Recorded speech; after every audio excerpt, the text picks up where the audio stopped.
inka yo mu mujyi wa Brooklyn muri New York igiye guhabwa icumbi rishya mu kigo cyita ku nyamaswa muri New Jersey nyuma yo gutoroka ibagiro.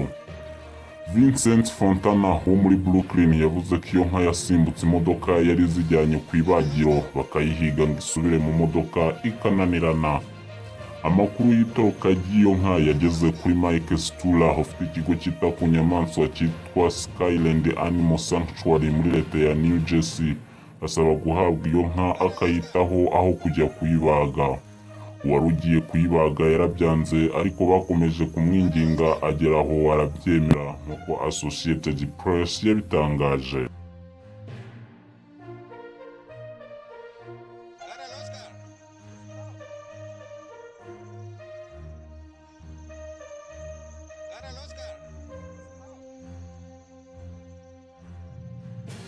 Amakuru mashya TV.